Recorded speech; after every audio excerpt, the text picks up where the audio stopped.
Welcome to Tutus and Tea, a podcast created by two studio owners who care deeply about the future of the dance studio industry. This podcast was born out of real conversations, lived experiences, and a shared conviction that it is time to talk honestly about what is happening behind the scenes in the dance world, the good, the hard, and the things that often go unspoken.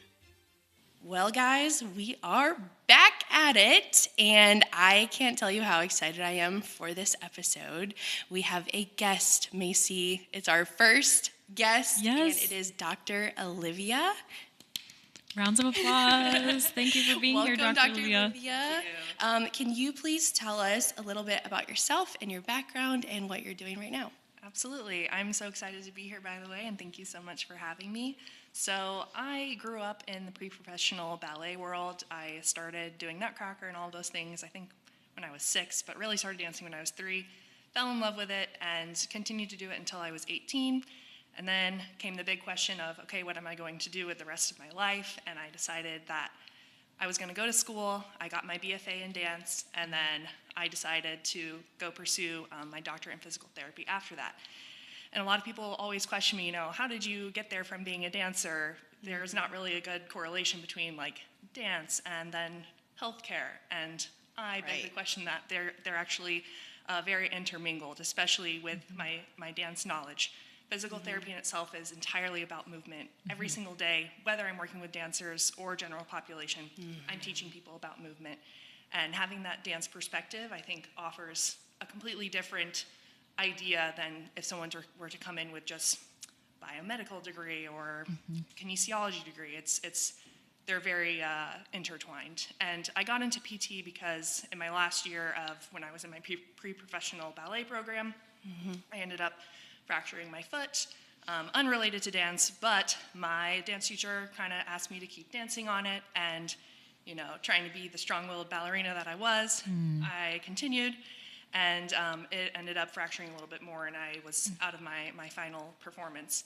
And so I kind of carry that with me, but I have this idea of empathy and I know what my patients are going through. I know it stinks, but we're gonna get there together. And so I'm thankful for that experience. I'm thankful that it led me to PT, and that's kind of how I got where I am. That Amazing. is so incredible. And we were so curious if you had a story that intertwined those two worlds, and thank you for sharing, because I think we've all perhaps experienced that. Even Macy, I don't know if you want to share a bit, if you ever tried to push through or know a dancer or something that we're experiencing that we can maybe help give a little knowledge and nuggets to dancers that are facing this right now. I think a lot of times dancers, specifically in ballet, but really any dance genre, we get this mentality that we are superheroes and that we can just push through anything and deal with it later or not deal with it at all. So that's really unfortunate that I think we've created that culture within dance.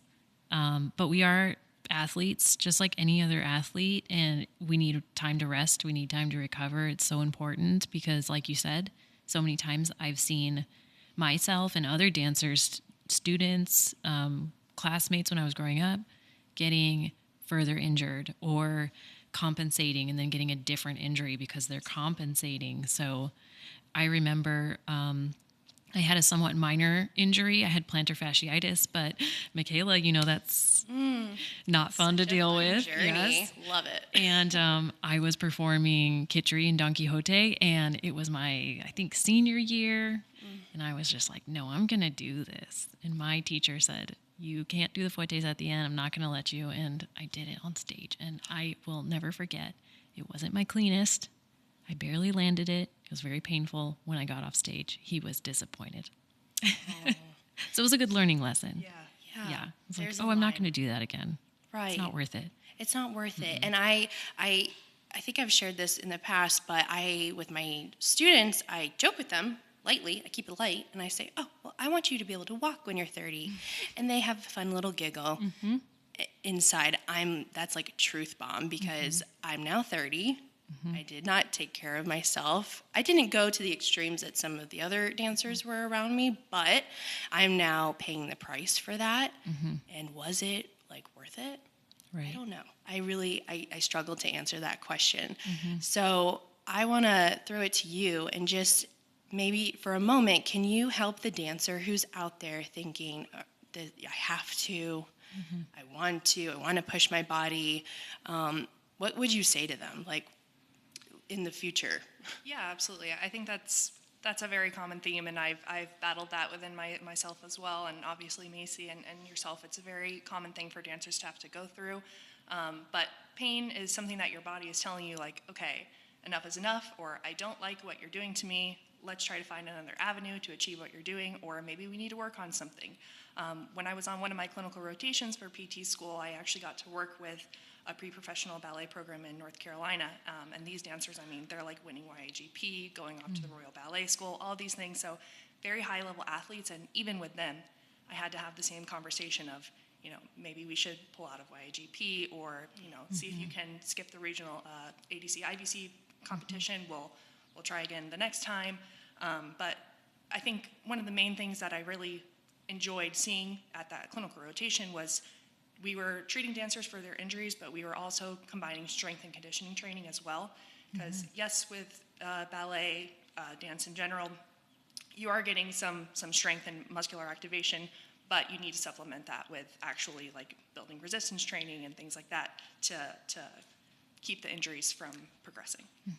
That's really, really incredible. So if you, as a studio owner, are not offering a strength class or a conditioning class, you need to maybe be requesting that they find one, or that's a great class to add to your schedule. Yeah, absolutely. And if Macy, you're a student too, and Yes. let's say your studio doesn't offer it, then maybe looking to see a PT even on maintenance. Absolutely. Yeah. Big time maintenance. Yeah.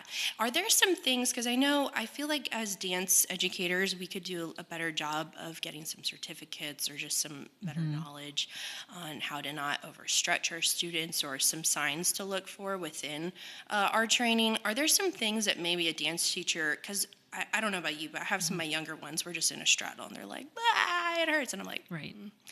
You're not even at your fullest. Like, it's hard to battle what is actually hurting them or what is too much. Where's the line? Are there some things, maybe some key words that kids would maybe start using, or ways to ask a student, like, is it sharp, or is it, like, what kind of pain do you feel? Just to kind of gauge where they're at, to kind of see, are you just complaining, or is this like, am I causing injury? Absolutely. I think even when I'm working with my general population patients, ways to kind of gauge pain, and I kind of use, like, is it dull and achy? Is it sharp? Does it feel burning?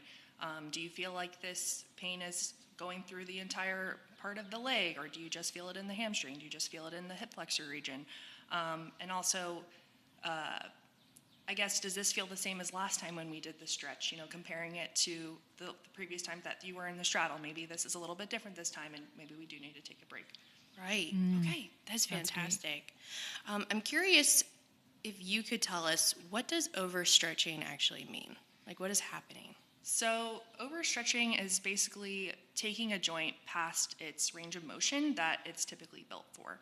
And there's a lot of moving parts in this definition, but you have things called your joint capsules, your ligaments, and your tendons. So ligaments, they attach bone to bone. Tendons, they attach muscles to bone, and then the capsule is, the actual joint capsule itself. You can think of like the acetabulum with the femoral head. But when you're stretching a joint past its normal range of motion, you're stretching all of these things, including the muscle itself. But muscles are kind of like rubber bands. When you stretch them, they can go back to their original form. When you think of ligaments, you can think of this as like a piece of cotton. When you stretch cotton, maybe it might not stretch at first, but as you keep stretching and stretching and stretching, it's never going to go back to its original form. So when you're overstretching things, the ligaments, they're getting overstretched essentially. And ligaments are very important for joint proprioception, maintaining stability of the joint. All these things that dancers need, especially when I think of dancers going on point, or when dancers are tired and they're doing a performance on stage and they've got lights and other things combating their proprioception, you really need to rely on your ligaments. And something that I saw when I was working with my dance population is they would always say, oh, Olivia, my muscles are so tight, but I can lift my leg up to here, no problem. Well, when you stretch out your ligaments, your muscles then have to kind of act as that ligamentous force and create more stability. So now you have that to also combat when you overstretch things. There's a lot of moving parts, like I said. That is the Wow. best analogy I have The ever cotton heard. is amazing. The cotton. Yeah, that just changed my mind forever. Thank you for that. Yeah. Of course. To add on to that, hypermobility, I feel like I see a lot of dancers that are, dance teachers would say, gifted with hypermobility. And then I guess just to ask, like, what would you say if you're seeing a dancer who struggles with that hypermobility? So they have all that flexibility, but, you can kind of see them like leaning into their joints and not using their muscles.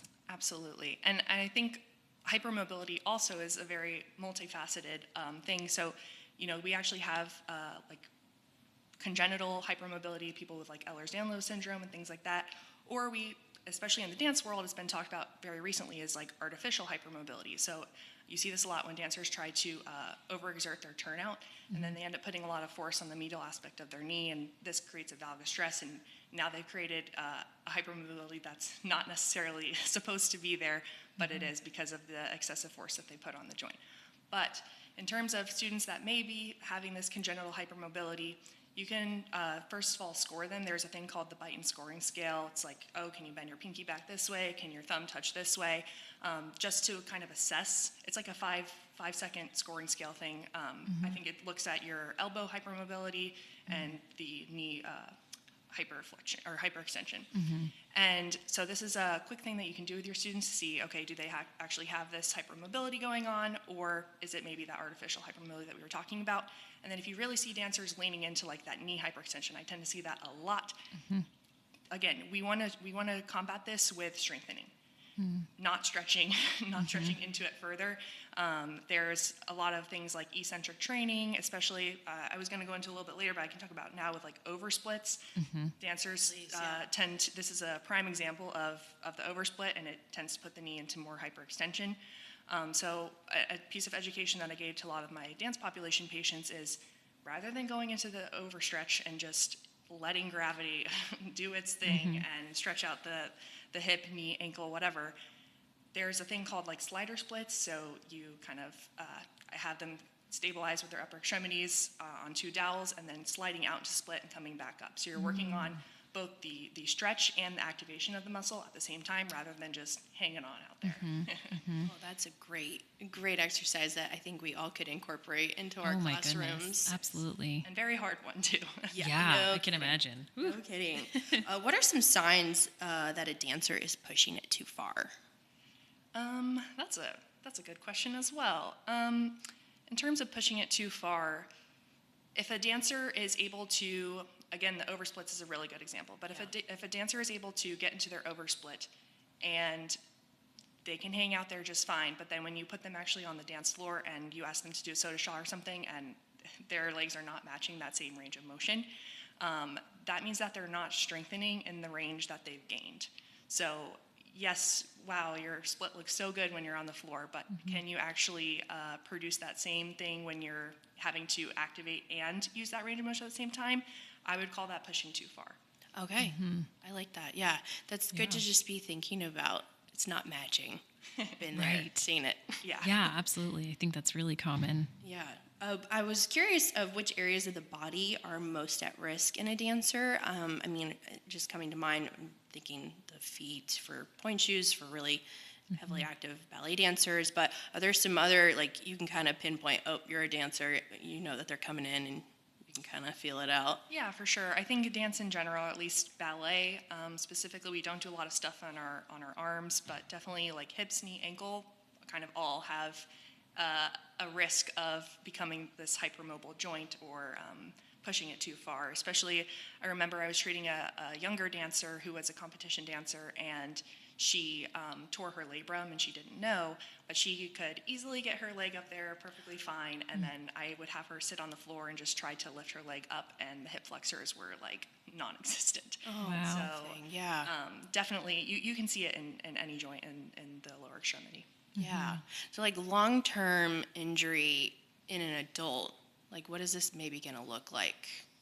I also treated a lot of dance teachers while I was on that dance rotation as well, and it was like the same thing, like one of my patients, she was having like almost a posterior impingement in the back of her ankle because her point looked beautiful, but she was just kind of hanging out on those joints and not letting any of like the ankle stabilizers or anything kind of help facilitate that. And so she's like, wow, like now I really need to like focus on this with my students too, of like, yes, your point looks good, but at what cost? And so we see this a lot in I think Misty Copeland, she just had her labrum surgery as well. Right. And so definitely like we want to be more focused on like the longevity of the person and not just you look fantastic on stage Right. or you look good in class. Unfortunately, we're always all about the aesthetic in Yes. dance and not necessarily the inner health, which is so important. Yes. That's right. And I want to just drop maybe a few truth bombs or nuggets for dance parents who are maybe new in the dance world and they don't really know where the line is. And what would you say, like, where's the line? What questions should parents be asking dance teachers if they are even feeling uncomfortable, or maybe they're uncertain of training that's involved with that dance teacher, if they're qualified to be doing the things that they're doing?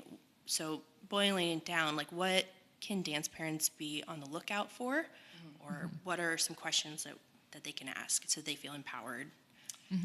I think especially with like the overstretching and everything like that, asking your dancer, you know, how did class go today? How was the stretching feeling? Because sometimes, you know, they might not remember in the heat of the class, or stretching was just after bar, and then we went on to stuff on the floor, and it they can't recall. But having the dancer say, you know, did the stretch feel painful to you, or do you feel like, you know, you're making gains with the stretching that you're having in class? And I think dance teachers too can also be really informative, like keeping up with the most recent research. Australian ballet is doing a really good job of trying to push the ballet world forward and dance world forward in general, looking at like a lot of evidence-based research of the effects of overstretching, injury prevention, everything like that. So just I think staying up with the most up-to-date research, because people are definitely trying to push the dance world forward, but there is still like an inherent bias of things that have been passed down from previous dance teachers that seem to still infiltrate dance. Yeah. Absolutely. No kidding. I'm just thinking about when I was dancing and training myself, and there was another girl who it always kind of looked like our legs weren't fully extended. We were always getting yelled at, straighten your legs, but we were. And so I know that this other girl, she would put her foot up on a chair or a book and like push her knee down. Yikes. And I knew that she knew as well that she was causing damage, but it didn't matter because aesthetic. That's what we need. But if there's just like some physical limitations that our bodies are having, like maybe we weren't all born to have that perfect dancer body, but we still are pursuing it as a career, specifically in that knee, or there's some other just like flexibility issues. Like I just knew I could never ever do that extension behind my leg, like a needle behind my leg. That was never going to happen. I could have stretched every day forever. It just wouldn't have happened. My spine would not have allowed that. What are some, are you able to bypass that and hack your body, or should you just let it be and accept reality? I definitely think more so of the latter, especially going back to the hip joint. Not everyone's hips are built the same. Even your right hip versus your left hip is not built the same. You can have, you know, one femoral head that goes into the acetabulum nice and smooth, and then the other one, maybe this one's a little bit more shallow, and that's why you can't get your leg up so far. And not everyone has that knowledge of like, oh, my dance student, you know, their right ossicone is so beautiful, but we're gonna like really crank on that left side to get it up. Body is not meant for that. And body will tell you that body does not like that. Right. Oh my goodness. Are there any, I suppose, cross training, maybe sports or exercises that dancers can do alongside dance that you would say are healthy? Because I have heard many dance teachers in the past saying like, oh, you shouldn't be doing, you know, X sport along with dance. It's not good for you. Are there any that you would recommend that are healthy? Honestly, that is a really good question, and this came up a lot while I was in physical therapy school. There's a whole concept of like sport specialization. This comes along with dance, soccer, anything like that. And what research is showing is that the more that you broaden how much movement introduction that you're putting into the body, the better that it will be when you do eventually go and specialize. So really, any type of sport that you can kind of do alongside dance will be beneficial. And really just resistance training in general too will be beneficial. I know when I was growing up dancing, I was like, I don't want to be bulky. I want that thin aesthetic ballet body. So I'm not going to lift anything and just kind of do my dance, and that's that. And now looking back at it, I'm like, wow, I really could have been a better dancer if I had done X, Y, and Z. Right. Oh, absolutely. That's so interesting. Yes. So I feel like we've heard that a lot. Like, oh no, you can't be doing, track and ballet. Yeah. Or, it's going to ruin your turnout. Things like that. Yes. Here where we live, horseback riding, they like that just apparently doesn't go hand in hand. But I'm like, your core. There's just a lot of sports that I think would go hand in hand so well, especially running. Our teacher, I don't know if you were here for this, and just a side note, Olivia and I come from the same ballet academy. I was just a few years older than her, but I remember Saturday mornings before we started class, we were hitting the town running. Like we had to wear our team jackets, and we were just hit the streets like an army, running around town, and then rehearsal would start. So that was so fun. Do you recall any of those? Oh yeah, I think there's a picture of me out on the internet somewhere during a summer intensive, like, sweating in my leotard and tights with my, So glamorous being a dancer. Oh yeah. Oh my so gosh. glamorous. But I think this is really helpful just to hear your perspective, because I'm curious if you even have some certificate training that you know of for dance teachers that they could maybe pursue, or any online curriculum or resources just to help. There's not a lot of, I don't know how to say, there's not a lot of control in the dance world of like making sure people have the proper training. You can kind of just open a dance studio and no one really checks in on that.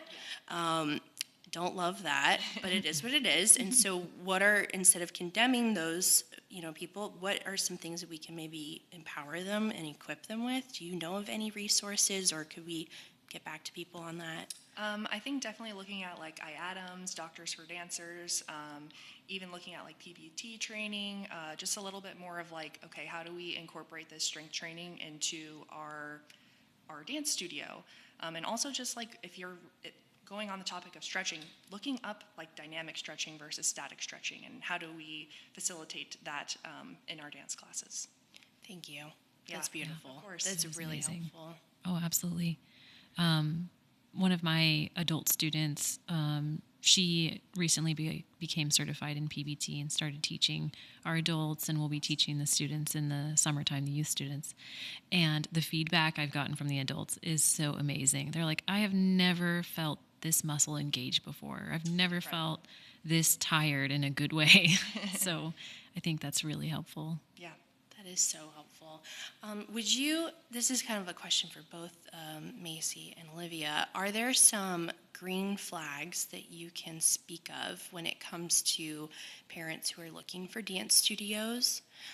And this is maybe going beyond the recreational dancer, it could be competition or performance-based, but what are some green flags to look for in a studio that you know that this could be a safe place for your child to grow?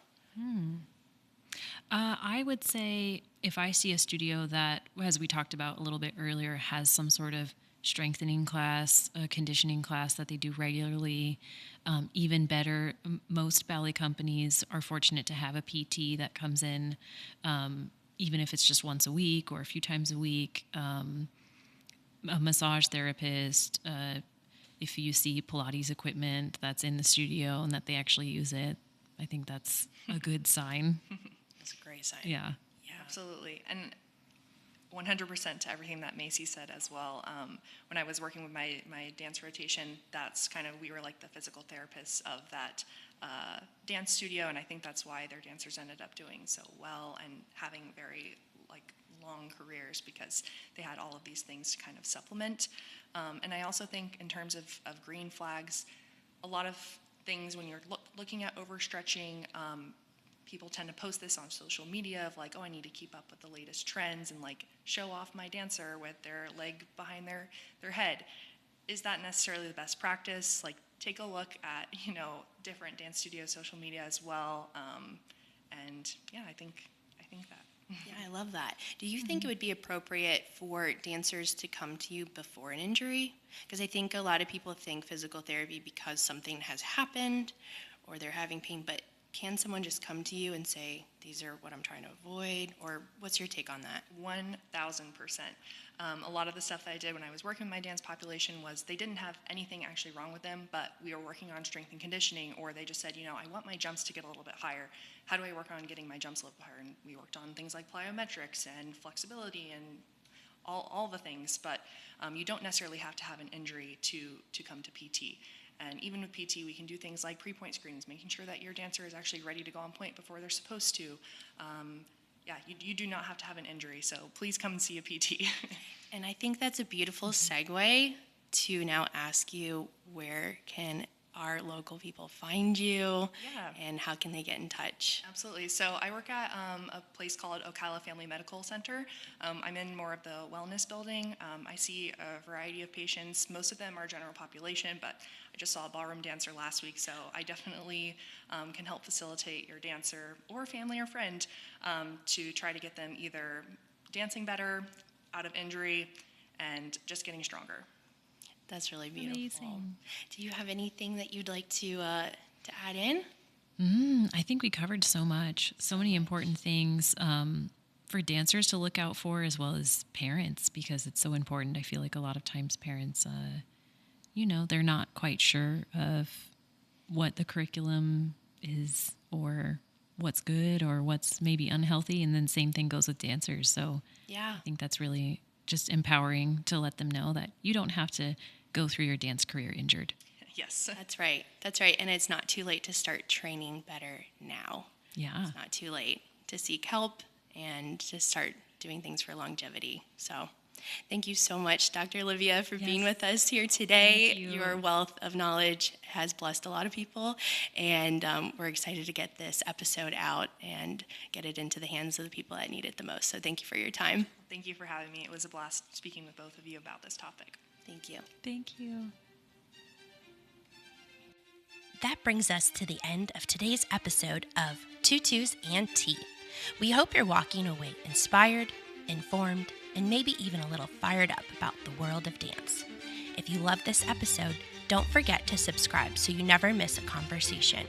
You can also watch and listen to us over on YouTube. And be sure to follow along on Instagram at Tutus and Tea with Macy and Michaela for behind-the-scenes moments, updates, and a little extra tea in between episodes. We'll see you next time.